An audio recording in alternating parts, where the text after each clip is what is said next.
드디어 저도 극장에서 아바타 불가제를 3D로 보고 왔습니다. 솔직히 말해서 영화를 봤다기보다 판도라에 잠깐 다녀온 느낌이었어요. 그런데 이 영화를 보면서 저한테는 개인적인 기억도 같이 떠올랐어요.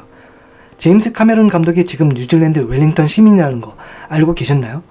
사실 저도 2019년에 뉴질랜드에서 13개월 동안 어학연수를 했거든요. 웰링턴에도 가봤고요. 거기 바다를 처음 봤을 때 정말 이런 생각이 들었어요. 아, 여긴 진짜 다른 세계 같다. 끝없이 펼쳐진 바다, 강한 바람, 그리고 말 그대로 자연이 사람보다 훨씬 더 커 보이던 도시. 그래서인지 판도라의 바다와 숲을 볼 때마다 이건 그냥 상상이 아니라 누군가가 실제로 보고 느끼고 사랑했던 자연에서 나온 세계일지도 모르겠다는 생각이 들었습니다. 그리고 저는 바로 그곳에서 영어를 배우고 다른 문화 속에서 살면서 세상을 다르게 보는 법을 처음 배웠어요. 아름다운 바다를 맞이한 연회장과 도미노 피자에서 일하면서 보안과 AI 컨퍼런스를 다니며 만났던 사람들과 잊을 수 없었던 추억들, 그 모든 순간이 아직도 제 안에 남아있거든요. 그래서인지 이 영화의 바다와 숲은 그냥 CG 풍경이 아니라 제가 한때 살아봤던 세계처럼 느껴졌습니다.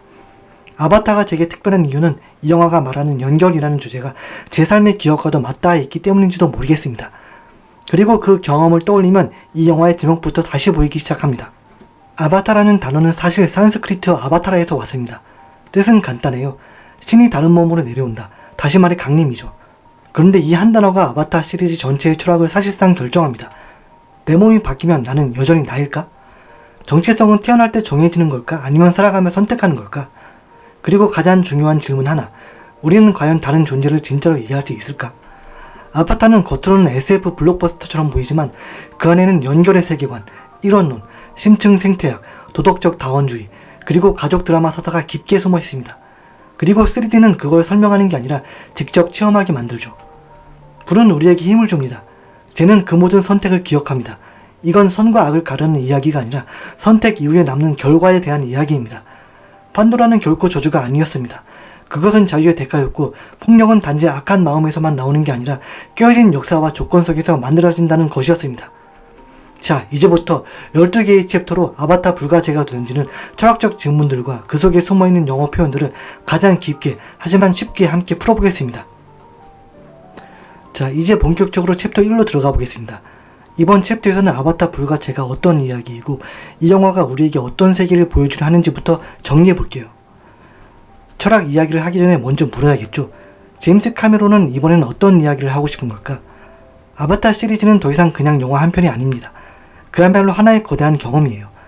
이 작품은 시각적 혁신, 환경 메시지, 그리고 깊은 철학적 질문들을 하나의 세계 안에 완전히 녹여내면서 현대 영화의 흐름을 바꿔놓았다고 평가받습니다. 단순한 3D 영화가 아니라 세계관, 기술, 감정, 영성이 전부 충돌하고 조화를 이루는 종합예술에 가깝죠. 불가제는 제목 그대로 불이 지나간 뒤 남은 세계에서 시작하는 이야기입니다.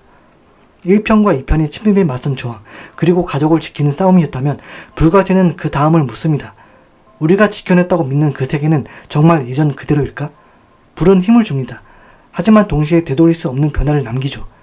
이번 영화는 승리 이후의 세계, 저항 이후의 판도라를 보여줍니다. 이번 작품에서 가장 인상적인 존재는 바로 제일 사람들입니다. 그들은 단순한 새로운 악당이 아니라 이미 모든 것을 잃어버린 세계에서 살아남은 존재들이죠. 불에 타버린 땅, 붕괴된 공동체, 그리고 그 속에서 만들어진 전혀 다른 방식의 삶과 윤리. 영화는 이들을 통해 이렇게 묻습니다. 자연과 조화를 이루는 삶만이 옳은 걸까? 모든 걸 잃은 뒤에도 같은 도덕을 지켜야 할까? 이번 아바타는 처음으로 저기의 세계관까지 진지하게 들여다보는 영화입니다. 세계는 더 커졌지만 이야기의 중심은 여전히 설리 가족입니다. 제이크와 네이트리, 그리고 아이들은 더 이상 도망치는 가족이 아니라 이 세계에서 어떤 선택을 해야 하는 존재들이 되었죠. 이번 영화에서 가족은 지켜야 할 대상이면서 동시에 갈등과 선택의 출발점이 됩니다. 이 세계를 지키기 위해 우리는 무엇까지 감당해야 할까? 1편의 판도라는 경이로웠고 2편의 판도라는 확장되었죠. 하지만 불가제의 판도라는 다릅니다.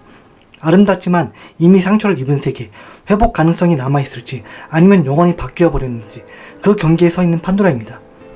그래서 이번 영화의 정서는 경의보다는 무게, 희망보다는 책임에 가깝습니다. 물론 시각적 경험은 여전히 압도적입니다.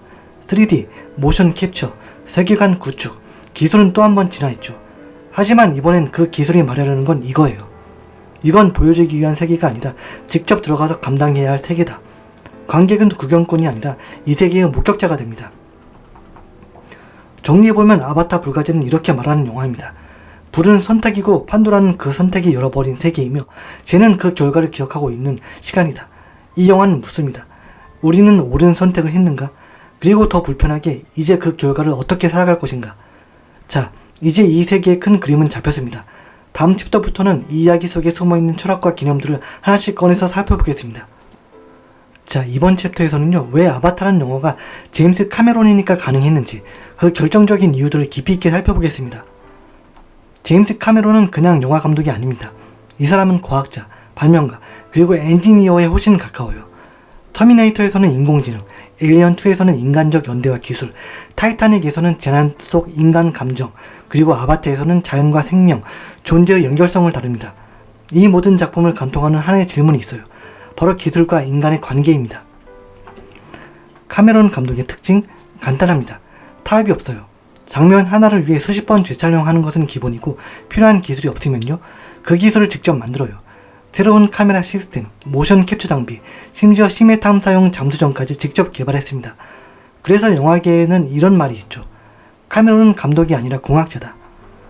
사실 아바타의 첫 시나리오는 1994년에 이미 완성되어 있었습니다. 하지만 카메론은 이렇게 말해요. 지금 기술로는 내가 원하는 아바타를 만들 수 없다. 그래서 무려 10년을 기다립니다. 모션 캡처 기술이 발전하자 카메론은 그 기술을 더 발전시키기 위해 직접 뛰어들어요. 그리고 2009년 드디어 전 세계는 아바타를 맞이할 준비가 됩니다. 카메론이 만든 판도라는 단순한 CG 배경이 아닙니다. 진짜 하나의 행성에 가까워요. 생물학, 언어학, 나비어, 생태학, 종교, 사회구조, 식물의 신경망까지 모든 걸 실제처럼 3D 모델과 컨셉 아트로 설계했습니다. 그래서 판도라는 그저 배경이 아니라 살아있는 생태 시스템입니다. 카메론은 항상 자연과 인간의 관계를 고민해온 감독입니다. 그리고 그 철학이 가장 극적으로 드러나는 작품이 바로 아바타예요. 판도라의 생태계는 모든 존재가 하나의 네트워크처럼 연결된 세계죠. 이건 생태 철학, 일원론, 범신론의 현대적 재해석이면서 기술과 생명의 경계를 허물고 인간은 자연의 일부인가? 라는 가장 근본적인 질문으로 돌아가게 만듭니다. 아바타는 단순한 SF 블록버스터가 아닙니다. 기술, 예술, 철학, 엔지니어링이 하나로 융합된 초대형 프로젝트예요. 그리고 이 네 가지를 모두 이해하고 심지어 직접 만들어낼 수 있는 사람은 바로 제임스 카메론이었습니다. 그래서 아바타는 누구든 만들 수 있는 영화가 아니라 오직 카메론이어서 가능한 영화인 거죠. 이제 아바타라는 제목의 진짜 의미를 한번 파헤쳐 볼까요? 영화 제목 아바타는 사실 그냥 가상 캐릭터라는 뜻이 아닙니다. 이 단어의 뿌리는 인도 신화, 그것도 아주 오래된 산스크리트에서 시작돼요. 아바타는 산스크리트에서 아바는 아래로, 타는 내려오다라는 뜻을 갖습니다. 즉, 이 단어는 신이 지상으로 내려오는 것, 화신이라는 의미예요. 인도 신화에서 비슈뉴가 우주의 균형을 지키기 위해 여러 형태로 강림합니다. 그 형태는 정말 다양해요. 라마, 크리슈나 같은 인간 형태부터 물고기, 거북, 메테지 같은 동물 형태까지, 즉 아바타, 신이 다른 몸을 빌려 나타나는 것, 이렇게 이해하면 됩니다. 그럼 제임스 카메론은 왜 영화 제목을 아바타라고 지었을까요? 카메론 감독은 직접 이렇게 말했습니다. 의식이 다른 몸에 들어가는 신적, 영적 변화를 표현하고 싶었다. 그래서 아바타라는 단어가 완벽하게 들어맞는 거죠. 영화 속에서 제이크는 자신의 인간 몸을 벗어나 나비족의 몸을 마치 화신처럼 사용합니다. 그리고 판도라라는 새로운 세계로 강림해서 성장, 변형, 그리고 구원의 여정을 겪게 되죠. 이렇게 딱 맞아떨어지는 거 보면 카메론이 왜 이 제목을 선택했는지 확실히 이해되죠. 그런데 여기서 한 걸음만 더 들어가 보겠습니다. 카메론 감독이 선택한 신화적 단어는 아바타만이 아니었어요. 바로 판도라 행성 이름이죠. 이거 우연일까요? 전혀요. 굉장히 계산된 이름입니다. 그리스 신화에서 판도라는 프로메테우스가 인간에게 불을 준 사건 이후에 등장합니다. 프로메테우스가 인간에게 불을 주자 제우스는 그 대가로 인간에게 판도라를 줍니다. 여기서 구조는 간단합니다. 불은 능력이고 행동이고 힘이에요. 판도라는 그 힘이 열어버린 대가이자 결과죠. 즉, 불이 선택이라면 판도라는 결과입니다. 판도라 이야기하면 보통 이렇게 말하죠. 호기심 때문에 상자를 열었다. 근데 철학적으로 더 중요한 건 왜 열었느냐가 아니라 안에 무엇이 있었느냐입니다. 상자 안에는 이런 것들이 있었습니다. 질병, 고통, 갈등, 죽음, 노동, 시간의 유한성, 한마디로 말하면 살아있음의 조건들이에요. 상자를 열기 전에는 무지했고 단순했고 보호받는 느낌이었죠. 하지만 열고 나면 인식하게 되고 상처받고 복잡한 세계로 들어갑니다. 그리고 핵심은 딱 하나입니다. 되돌릴 수 없다는 것. 여기서 정말 흥미로운 포인트, 상자 안에 마지막으로 남은 게 있었죠. 희망, 엘피스. 근데 고대 그리스에서도 해석이 갈렸어요. 희망은 축복이다. 고통 속에서도 살아가게 하는 마지막 선물이다. 희망은 또 다른 저주다. 고통을 끝내지 못하게 만드는 함정이다. 알베르 까미적 관점으로 보면 희망이 인간을 미래에 묶어두고 현재의 부조리를 직면하지 못하게 할 수도 있다는 거죠. 그래서 질문은 이렇게 바뀝니다. 희망은 구원일까? 아니면 끝없는 갈등의 연료일까? 아바타 불가지는 여기에 답을 주지 않습니다. 대신 이렇게 묻죠. 그럼에도 불구하고 계속 살아갈 것인가? 자, 이제 이걸 한 문장으로 정리해 볼게요. 불은 선택이고 반항이고 우리에게 힘과 능력을 주는 겁니다. 판도라는 그 선택이 열어버린 결과 조건의 시작이에요. 한번 열리면 이제 되돌릴 수 없는 세계가 펼쳐지죠. 그리고 죄는요, 그 모든 선택이 남긴 기억이고 상처고 우리가 끝까지 짊어져야 할 역사이자 책임입니다. 그래서 이렇게 말할 수 있어요.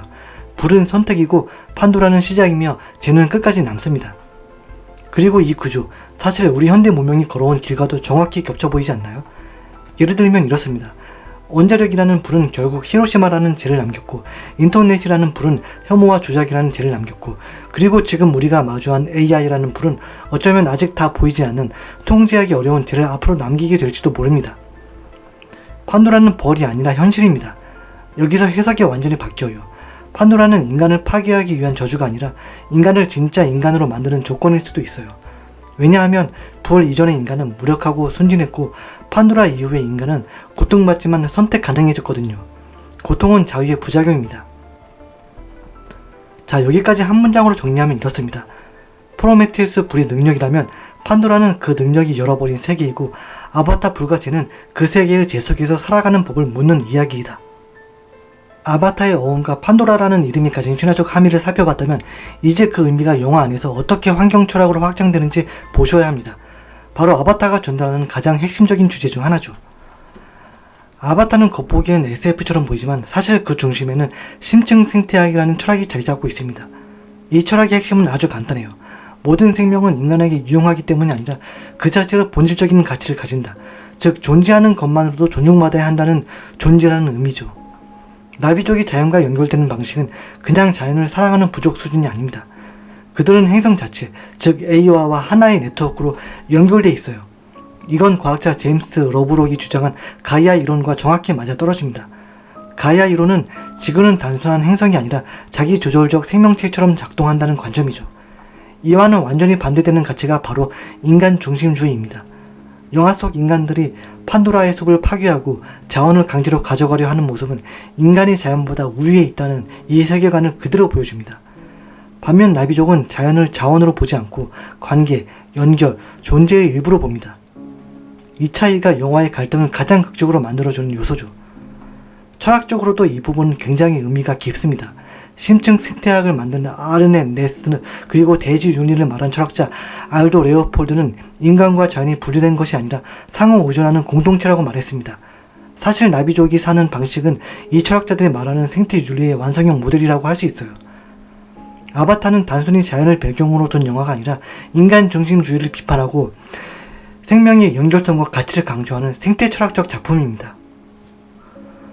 자, 방금까지 우리는 아바타가 왜 심층 생태학의 대표적인 영화인지 살펴봤죠. 그런데 이 철학이 진짜로 드러나는 순간은 따로 있습니다.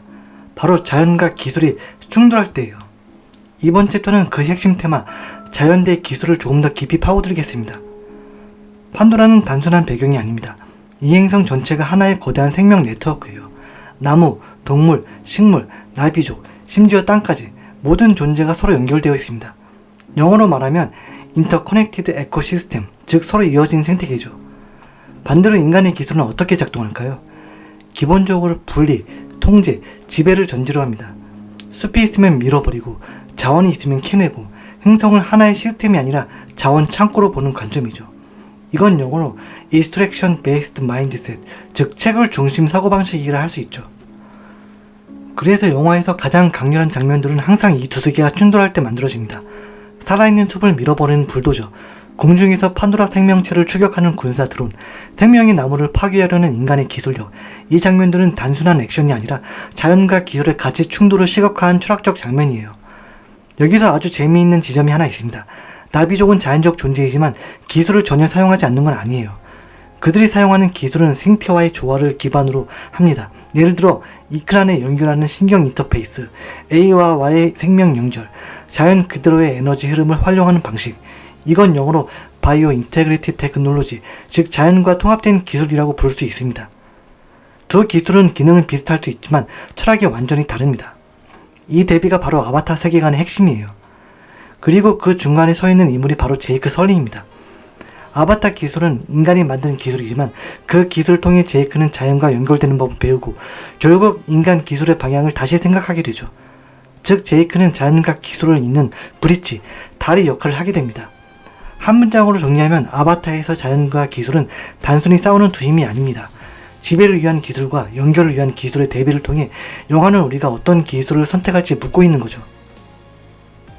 자연과 기술의 대립을 살펴봤다면 이제 한 가지 더 중요한 질문이 남습니다. 그럼 이런 파괴적인 기술을 움직이는 힘은 무엇인가?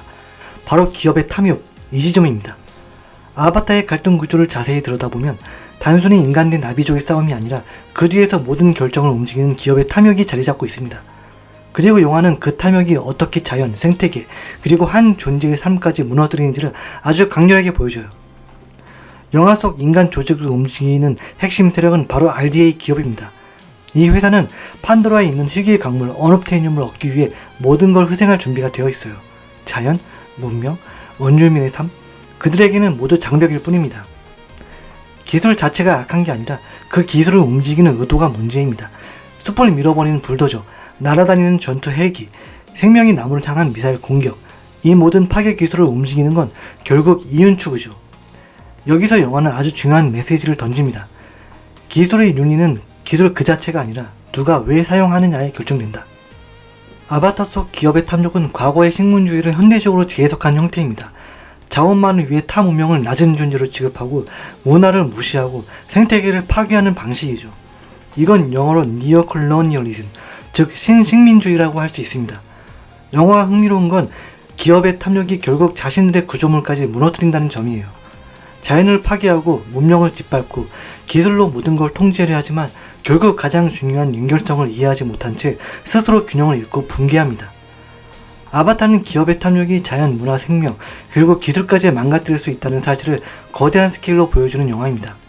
즉, 진짜 문제는 기술이 아니라 욕망을 통제하지 못하는 인간의 선택이죠. 기업 탐욕이 어떻게 판도라를 파괴하는지 살펴봤죠. 그런데 사실 그 탐욕 뒤에는 더 오래된 그리고 더 위험한 역사의 패턴이 숨어 있습니다. 바로 식민주의입니다. 인류가 판도라에 들어가서 나비족을 밀어내고 자원을 빼앗으려는 과정은 새로운 이야기가 아닙니다. 이건 지구 역사에서 수없이 반복되어 온 패턴이에요.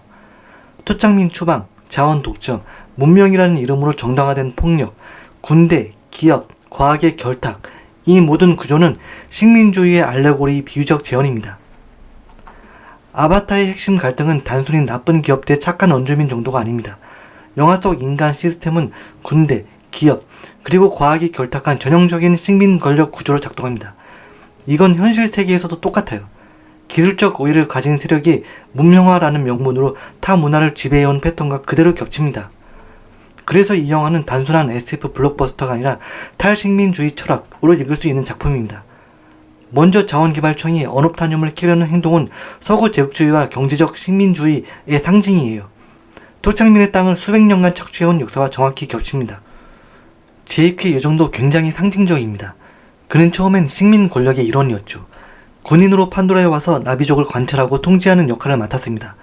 그런데 판도라를 경험하면서 그는 서서히 자신의 정체성을 잃고 새로운 정체성을 얻습니다. 이 변신은 프란츠 파농의 말한 식민 지배자로부터 자신의 정체성을 되찾는 과정과 똑같아요. 아바타는 마지막으로 이런 질문을 던집니다. 기술적으로 앞선 인간이 정말로 더 문명화된 존재인가? 아니면 자연과 조화를 이루고 영적 성숙을 이룬 나비족이 더 문명화된 존재인가? 이 질문은 서구 제국주의가 오랫동안 내세워왔던 문명화 사명을 정면으로 비판합니다. 아바타는 판도라라는 세계를 통해 인류 역사 속 식민주의, 착취, 지배, 그리고 정체성의 상실과 회복을 현대적으로 다시 쓰는 영화입니다. 그렇다면 여기서 자연스럽게 이어지는 철학적 질문이 하나 있습니다. 바로 문화상대주의입니다. 문화상대주의는 아주 단순하게 말하면 모든 문화는 그 자체의 기준으로 이해해야 한다는 관점입니다. 즉 다른 문화의 행동이나 신념을 외부의 기준으로 평가하는 게 아니라 그 문화의 맥락 속에서 바라보는 거죠. 아바타는 이 개념을 정말 강하게 드러내는 영화예요. 처음에는 인간들은 나비족을 미개하고 뒤처진 부족처럼 생각합니다. 하지만 이건 전형적인 서구 중심주의적 판단이죠. 반대로 제이크는 나비족의 문화 안으로 들어가고 그들의 언어, 관습, 자연관, 영적 세계를 체험하면서 점점 하나의 진실을 깨닫습니다. 문화는 외부에서 보면 이해되지 않아도 그 안에 들어가면 놀라울 만큼 논리적이다. 나비족의 관습을 외부에서 보면 비과학적이거나 비합리적으로 보일 수 있어요. 하지만 그들의 세계에서는 모든 행동이 생태계와 연결된 지속 가능성을 목표로 합니다.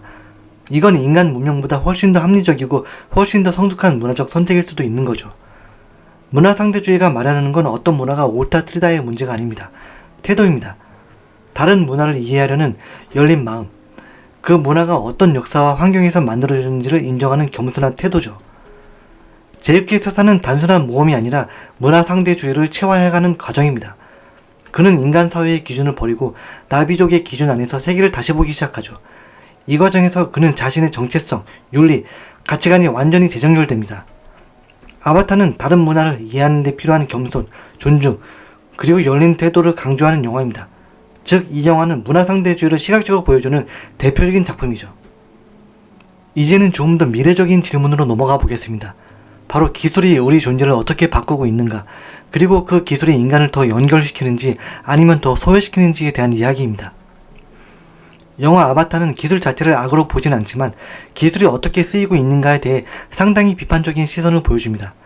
인간은 기계를 통해 자연을 통제하고 생명을 데이터와 이윤으로 환원하려 하죠. 이건 철학자 하이데거가 말한 틀의 밖의 개념과 정확히 맞아떨어집니다. 즉 존재를 하나의 자원으로만 바라보는 기술적 세계관, 숲, 동물, 생명체, 심지어 문명까지 전부 채굴 가능한 대상으로 바뀌어버리는 거죠. 하지만 여기서 흥미로운 반전이 있습니다. 영화 속 가장 중요한 기술인 아바타 연결은 오히려 인간과 자연, 인간과 타자를 더 깊게 연결하는 역할을 한다는 점이에요. 이건 트랜스 휴머니즘의 시선에도 읽을 수 있습니다. 트랜스 휴머니즘은 기술을 통해 인간의 한계를 넘어서려는 철학입니다. 그 관점에서 보면 제이크가 아바타의 몸으로 살아가는 경험은 기계와 생명, 자아와 타자의 경계를 흐려보내는 일종의 기술적 진화예요. 몸은 인간의 것이 아니지만 의식과 감정은 분명히 인간의 것이죠. 이건 영어로 하이브리드 아이덴티티, 즉 융합된 정체성이라 부를 수 있습니다. 영화는 아주 중요한 질문을 던집니다. 기술은 우리를 더 고립시키는가? 아니면 기술은 우리를 더 깊은 공감으로 이어줄 수 있는가? 판도라를 공격하는 기술은 소외를 만들지만 아바타 연결 기술은 공감과 공동체를 만들어냅니다. 즉 기술이 문제라기보다 기술을 어떤 방향으로 사용하는지가 핵심이라는 거죠. 이번 챕터는 아바타가 보여주는 철학적 대비를 다룹니다. 기술이 생명을 지배하고 소외하는 도구가 될 수도 있지만 동시에 인간과 자연 그리고 타자와 깊은 연결을 만들어줄 수도 있다는 점, 결국 기술의 윤리는 기술 자체가 아니라 사용하는 인간에게 달려있다는 메시지입니다. 이번에는 그보다 더 깊은 질문으로 내려가 보겠습니다. 애초에 존재는 무엇인가? 영화 아바타가 건드리는 철학의 가장 깊은 층이 바로 존재론입니다. 존재론을 비유로 쉽게 풀이하면 세상이 어떻게 구성되어 있는가를 설명하는 지도입니다. 여기에는 크게 두 가지 큰 길이 있어요. 심신이원론, 정신과 물질은 서로 다른 두 실체라는 주장, 데카르트가 대표적이죠. 하지만 정신과 물질이 도대체 어떻게 상호작용하느냐는 문제가 발생합니다. 이론론, 세상은 결국 하나의 근원적 실체로부터 나온다는 관점, 그 실체가 물질일 수도 있고 정신일 수도 있고 혹은 중립적일 수도 있습니다. 하지만 그 실체가 꼭 신일 필요는 없습니다. 제이크가 인간 몸을 떠난 아비족의 몸을 조종하는 장면은 바로 이 철학적 대립을 극적으로 보여줍니다. 나는 내 몸인가? 아니면 내 의식인가? 이 질문은 데카르트의 심신이원론을 떠올리게 하고 또 동시에 그 이원론을 넘어서는 이론론적 시각으로 나아가게 합니다. 여기서 많은 분들이 헷갈립니다. 사실 철학을 처음 접하는 사람들 뿐만 아니라 철학자들조차 존재와 존재론을 자주 혼동해요. 이유는 간단합니다. 존재론이 다루는 대상이 바로 존재 그 자체이기 때문이죠. 비유로 설명해 볼게요. 존재, 그러니까 빙은 우리가 이미 항해하고 있는 바다 그 자체입니다. 설명하지 않아도 분석하지 않아도 이미 우리를 둘러싸고 있죠. 반면 존재론은 그 바다를 이해하기 위해 지도를 그려보는 시도에 가깝습니다. 중요한 포인트는 이겁니다. 지도는 바다를 설명하려는 도구지만 바다는 지도보다 항상 먼저 존재합니다. 즉 존재론은 존재를 설명하는 시도이지만 존재는 설명 이전부터 이미 있음으로 존재하고 있는 것이죠. 여기서 하이데거라는 철학자가 던진 아주 중요한 개념 하나를 짚고 갈게요. 바로 존재의 망각입니다. 이게 무슨 말이냐면요. 우리는 보통 이렇게 삽니다. 이게 뭔가? 얼마나 쓸모 있는가? 어떻게 활용할 수 있는가? 이런 질문에는 엄청 관심이 많죠. 그런데 정작 이것이 존재한다는 건 무슨 뜻일까? 우리가 여기에 이렇게 살아있다는 건 뭘까? 이 질문은 거의 하지 않습니다. 하이데거는 이걸 두고 이렇게 말했어요. 우리는 존재자에는 집착하면서 정작 그것들이 있다는 사실 자체, 즉 존재는 점점 잊어버리고 산다는 거죠. 그래서 이름이 존재의 망각입니다. 이 망각은 세 가지 층위에서 나타납니다. 먼저 존재의 층위에서는 존재가 때로는 드러나고 때로는 숨겨지는 그 본질 때문에 역사 속에서 반복되어 온 어떤 운명 같은 흐름으로 나타나고요. 인간 이해의 층위에서는 우리가 세상을 이해할 때 모든 걸 대상으로만 보고 쓸모있는 것으로만 바라보면서 생깁니다. 이건 결국 편리하지만 동시에 위험하고 피할 수 없는 결과라는 거죠. 그리고 마지막으로 현실에서의 관계 맺음의 층위에서는 기술을 통해 존재를 전부 부품처럼 다루게 되면서 존재의 의미가 왜곡되고 그 결과로 인간다움이 사라지고 자연이 황폐해지고 심지어 전쟁 같은 비극까지 이어질 수 있다는 겁니다. 그러니까 하이데거가 말한 존재의 망각은 단순한 철학적 용어가 아니라 우리가 세계를 대하는 방식 전체에 대한 경고라고 볼 수 있는 거죠. 이걸 아바타로 가져와 보면 아주 직관적이에요. 인간들이 판도라에 온 이유 단 하나죠. 언옵테니움. 자원, 에너지, 효율. 판도라는 그들에게 살아있는 세계가 아니라 캐야 할 광산, 접목해야 할 대상, 활용해야 할 자원일 뿐입니다. 즉 인간들은 판도라를 보면서도 이 세계가 존재한다는 사실이 아니라 이 세계를 어떻게 써먹을까만 보고 있는 거예요. 이게 바로 하이데거가 말한 존재의 망각입니다. 반대로 나비족은 어떨까요? 그들은 숲을 보며 목재가 아니라 조상을 보고 동물을 보며 자원이 아니라 연결된 생명을 봅니다. 그들에게 판도라는 무엇을 얻을 대상이 아니라 이미 함께 존재하고 있는 세계예요. 이 차이가 바로 존재를 대상으로 보느냐 아니면 함께 있음으로 보느냐의 차이죠. 그리고 불가지에서는 이 존재의 망각이 더 극단적으로 드러납니다. 불은 힘을 줬고 기술은 가능성을 줬지만 그 결과 남은 건 지혜입니다. 인간은 세계를 바꾸는 데는 성공했지만 그 세계가 살아있는 존재였다는 사실은 끝까지 보지 못했죠. 그래서 이 영화는 우리에게 이렇게 묻는 것 같아요. 우리는 세계를 너무 많이 이용하느라 세계가 존재한다는 사실을 잊어버린 건 아닐까? 정리하면 이겁니다. 존재의 망각이란 세상을 있는 그대로 마주하지 못하고 항상 쓸모와 기능으로만 바라보게 되는 상태입니다. 그리고 아바타의 비극은 판도라를 파괴해서가 아니라 그 이전에 이미 판도라를 존재로 보지 않았다는 것에서 시작된 거죠. 그렇다면 이렇게 묻게 됩니다. 우리가 만약 본래부터 서로 연결된 존재라면 인간의 본성은 과연 선한 걸까요? 아니면 본래 이기적인 걸까요? 우리는 보통 이렇게 생각합니다. 존재, 의식, 사유, 학문, 철학, 마치 위로 차곡차곡 쌓아 올리는 하나의 트리 구조처럼요. 하지만 철학이 말하는 구조는 그렇게 단순하지 않습니다. 존재, 의식, 사유, 학문, 철학은 위로 자라는 트리가 아니라 서로를 비추는 다층적인 거울에 가깝습니다. 존재는 의식을 통해 드러나고 의식은 사유로 작동하고 사유는 학문으로 정리되지만 그 학문은 다시 철학이 되어 존재 그 자체를 되돌아보게 만듭니다. 그러니까 이건 앞으로만 나아가는 구조가 아니라 서로를 끊임없이 반사하는 순환적인 인식 네트워크인 거죠. 그래서 철학은 단순히 가장 위에 있는 학문이 아닙니다. 철학은 존재가 스스로를 이해하려는 과정 전체를 하나의 구조로 묶어 보여주는 시도에 가깝습니다. 이렇게 보니까 아바타가 왜 존재, 의식 연결을 그렇게 집요하게 보여주는지도 조금 더 뚜렷해지지 않나요? 여기서 자연스럽게 의식론으로 넘어가 볼게요. 이건 쉽게 말해 세상이라는 지도 속에 나는 어디에 있지? 를 설명하는 철학인 동시에 존재론과 인식론을 잇는 다리 역할을 합니다. 왜냐하면 의식은 존재하는 것이면서 인식하는 것이기 때문이에요. 의식론의 대표 이론은 에고 이론과 번들 이론이 있어요.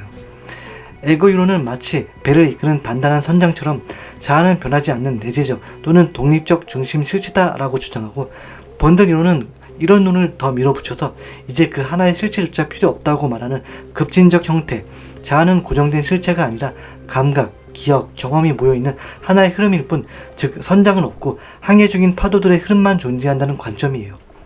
영화 속 제이크는 두 이론 사이를 끊임없이 오갑니다. 아바타 몸을 사용하면서도 나는 나인가를 계속 고민하게 되죠. 여기서 중요한 점, 존재론과 인식론은 서로 분리된 게 아닙니다. 서로를 전제하고 드러내는 관계입니다. 존재론, 무엇이 존재하는가? 인식론, 그 존재를 우리는 어떻게 아는가? 인식론은 존재론 안에 하위 항목으로만 보기엔 부족하고 존재론과 동식문처럼 맞물린 구조로 보는 것이 정확합니다. 그래서 철학자 하이데거는 이렇게 말했죠. 존재는 오직 인식을 통해서만 드러난다. 고대 빙의 철학, 존재론이 무엇이 존재하는가? 실제의 본질, 존재의 구조, 세계의 근원, 예를 들어 경기, 선수, 물리적 현실 자체를 탐구했다면 근대 노잉의 철학은 인식론은 그 존재를 우리는 어떻게 아는가? 지식, 인식, 믿음의 근거와 한계, 예를 들어 데이터, 통계, 패턴, 지식학 과정을 탐구했으며 현대에서는 통합 구조로서 인식론이 탐구되는 추세입니다. 판도라의 생태계는 단순한 SF적 설정이 아닙니다. 여기에는 여러 철학이 겹쳐 있어요. 이런론, 판도라의 모든 존재는 하나의 근원으로 연결되어 있다. 생명 네트워크. 범신론, 그 하나의 원리는 신이며 신적 힘이 자연 전체에 깃들어 있다. A와 상호 우전성, 불교적 관점처럼 어떤 존재도 혼자 존재하지 않는다. 판도라의 생명 네트워크는 스피노자의 이론론, 현대 시스템 이론, 그리고 불교의 상호 우전성을 동시에 떠올리게 해요. 제이크가 그래, 바로 오늘이 내 생일이다 라고 말하는 장면을 기억하시나요? 이건 철학적으로 엄청난 선언입니다. 그는 데카르트의 이혼론을 넘어서 실존주의의 결론에 도달해요. 즉, 내 본질은 내가 살아낸 경험으로 만들어진다. 제이크의 정체성은 인간의 몸이 아니라 그가 선택한 삶과 공동체 속에서 새롭게 형성된 거죠. 여기서 또 하나의 중요한 철학적 갈림길이 있습니다. 바로 인간의 본성이 선한가 악한가에 대한 질문이죠. 성선설은 인간은 본래 선하게 태어난다. 공감, 연민, 공동체성은 자연적 본성이며 나비족처럼 연결과 조화가 인간의 기본값이라는 관점입니다. 반면 성악설은 인간은 본래 이기적이며 악을 향한다. 선함은 교육과 규율을 통해 길러지는 것이라 주장하며 인간, 군대, 기업의 탐욕적 자원 착취를 설명하는 관점입니다. 영화 아바타는 이 두 주장을 극적으로 충돌시킵니다. 판도라에서는 영절, 기본 선함이 자연스럽게 구현되는 반면 지구에서 온 인간들은 욕망, 조직적 악함에 휘둘립니다. 즉, 이 영화는 선한 본성은 자연과 연결될 때 드러나고 악은 분리 지배의 구조 속에서 강화된다는 메시지를 시각적으로 제시합니다. 이론론적 세계관에서는 모든 존재가 연결되어 있으며 선은 관계 속에 있다고 하는 반면 단절과 도구화를 통한 분리 지배는 악은 단절 속에 자라난다고 합니다. 이는 존재론의 질문으로 확장됩니다. 인간은 어떤 존재인가? 연결된 존재인가? 분리된 존재인가? 제이크가 선택한 공동체는 성선설적으로 선은 회복되는 것이다 라는 결론을 암시합니다. 이렇게 존재의 본성과 유기를 탐구한 영화 아바타는 결국 우리의 눈을 더 본질적인 차원, 영적 일원론으로 이끕니다. A와는 단순한 신이 아니라 만물에 스며든 영적 실체입니다. 판도라의 네트워크는 모든 존재가 하나의 실체, 신 또는 자연의 다른 모습이라는 스피노자의 철학과 아주 비슷합니다. 그리고 이 생명 네트워크는 불교의 상호 우전성과도 연결됩니다. 즉, 어떤 존재도 고립되어 있지 않다는 세계관입니다. 헤겔은 이 과정을 이렇게 설명했습니다. 역사는 정신이 자기 자신을 인식해가는 과정이다. 즉, 세계 전체가 하나의 의식적 흐름 속에서 진화하고 존재는 서로 분리된 조각이 아니라 자기 인식의 과정 속에서 연결된다는 의미죠. 결국 아바타는 이원론적 장치에서 시작해 이론론으로 발전하고 갈수록 더 통합적, 내재적, 의식 중심적 세계관으로 나아가는 아주 거대한 철학적 여정을 담고 있는 영화입니다. 기술, 의식, 자연, 신성, 정체성, 모든 철학적 층위가 하나의 수사로 융합된 작품이죠. 이번에는 그 이야기를 한 단계 더 밀어붙여서 도덕의 문제, 특히 아주 불편한 질문 하나로 들어가 보겠습니다. 모두가 같은 기준으로 옳고 그름을 판단해야 할까? 바로 도덕적 다원주의입니다. 이전의 아바타 시리즈는 비교적 명확했습니다. 자연과 연결된 존재들에 침략하는 인간, 선과 악의 구조가 분명했죠. 하지만 아바타 불가제는 이 구조를 의도적으로 흐립니다. 이번 영화에서 등장하는 제의 사람들은 단순한 악당으로 그려지지 않습니다. 그들은 잔혹하지만 무작위적이지 않고 폭력적이지만 이유 없이 폭력을 선택하지도 않습니다. 영화는 아주 조용하게 이렇게 말하는 것 같아요. 이들은 악해서 이렇게 된 게 아니라 이렇게 될 수밖에 없는 역사 속에 있었다. 제2 사람들의 폭력은 단순한 성격의 문제가 아닙니다. 그 안에는 역사적 트라우마, 박탈과 상실, 그리고 생존을 위한 논리가 겹쳐 있습니다. 이 지점에서 영화는 도덕적 다원주의와 정확히 맞닿습니다. 서로 다른 도덕체계는 서로 다른 조건과 환경 속에서 합리적으로 형성될 수 있습니다. 즉 어떤 공동체에서의 악이 다른 공동체에서는 유일하게 가능한 생존 전략일 수도 있다는 거죠. 여기서 두 가지 윤리적 입장이 충돌합니다. 도덕적 보편주의, 어떤 상황에서도 지켜야 할 보편적 도덕적 기준이 있다. 폭력은 어떤 이유로도 정당화될 수 없다. 도덕적 상대주의, 도덕은 문화, 역사, 상황에 따라 달라진다. 절대적인 옳고 그름은 존재하지 않는다. 불가제는 이 둘 중 하나를 선택하지 않습니다. 대신 그 사이에 있는 지점, 도덕적 다원주의에 머무릅니다. 영화는 관객에게 명확한 답을 주지 않습니다. 대신 이런 질문들을 남기죠. 폭력이 유일하게 남은 언어라면 그 폭력은 여전히 비도덕적인가? 화해 없이도 정의는 성립할 수 있는가? 가해자와 피해자의 경계는 언제 어떻게 뒤바뀌는가? 이 질문들은 쉽게 정리되지 않습니다. 그리고 영화는 그 불편함을 의도적으로 관객에게 남겨둡니다. 여기서 아주 중요한 구분이 하나 있습니다. 이해한다는 것은 용서한다는 것도 정당화한다는 것도 아닙니다. 악을 없애기 위해서는 먼저 그 악이 만들어진 조건을 봐야 한다. 영화는 제2 사람들을 미워하지도 않고 그들의 폭력을 칭송하지도 않습니다. 다만 이렇게 묻습니다. 만약 내가 같은 조건에 있었다면 다른 선택이 가능했을까? 아바타 불가제에는 쉽게 미워할 수 있는 악당이 없습니다. 대신 서로 다른 역사와 상처, 서로 다른 윤리체계가 같은 세계 안에서 충돌할 뿐이죠. 이 영화가 말하는 건 누가 옳은가가 아니라 이렇게까지 오게 된 이유는 무엇인가? 그리고 그 질문은 판도라의 이야기를 넘어 지금 우리가 사는 세계로 그대로 이어집니다. 이제 마지막으로 이 영화가 세상에서 어떻게 받아들여졌는지 살펴보겠습니다. 아바타는 단순히 흥행한 영화가 아니라 전 세계가 동시에 반응한 문화적 현상이었죠. 먼저 비평가들의 찬사부터 살펴보면 정말 압도적입니다. 영화 기술의 새로운 시대를 열었다. 압도적인 시각적 경험, 세계관 구축력의 정점, 보편적 감동을 주는 강렬한 서사, 웅장한 음악과 감성적 연출. 실제로 많은 평론가들은 아바타를 미래 세대가 다시 들어보게 될 현대 영화의 이정표라고 평가했습니다. 기술, 세계관, 감동 등 모든 면에서 새로운 기준을 만든 거죠. 물론 비판도 존재합니다. 가장 많이 언급된 지점은 바로 서사의 익숙함이에요. 늑대와 춤을 포카혼타스와 유사하다는 지적, 선악 구조가 너무 명확함, 악역 콰리치가 지나치게 전형적, 메시지가 너무 직접적이고 교훈적으로 보일 수 있습니다. 하지만 여기엔 또 반론도 있습니다. 이런 단순성과 명확함 덕분에 전세계 관객이 언어, 문화, 장벽 없이 바로 몰입할 수 있었다는 평가도 많아요. 즉, 보편성을 의도한 선택이었다는 거죠. 그리고 이 영화는 찬사와 비판을 넘어 그 자체로 영화 산업을 바꿔놓은 작품입니다. 전세계 박스오피스 1위, 3D 영화 붐 촉발, 모션 캡처 연기의 표준화, 생태, 환경, 식민주의 논쟁을 대중문화 중심으로 끌어올림. 아바타 이후 영화는 달라졌다는 말이 절대 과장이 아닙니다. 영화 기술, 관객 경험, 산업 구조까지 모두 재정의한 작품이죠. 정리하자면 아바타는 기술 혁신, 생태적 메시지, 철학적 깊이, 그리고 보편적 감동을 모두 갖춘 현대 영화의 결정적 작품입니다. 비판과 찬사가 공존하지만 시대를 대표하는 영화라는 평가에는 거의 이견이 없습니다. 이 영화는 단순한 블록버스터가 아니라 영화라는 예술이 어디까지 확장될 수 있는지 보여준 하나의 증거입니다. 영화를 다 보고 나서 문득 그런 생각이 들었어요. 제가 뉴질랜드에서 영어를 배우던 그 시간도 어쩌면 저만의 작은 판도라였던 건 아닐까?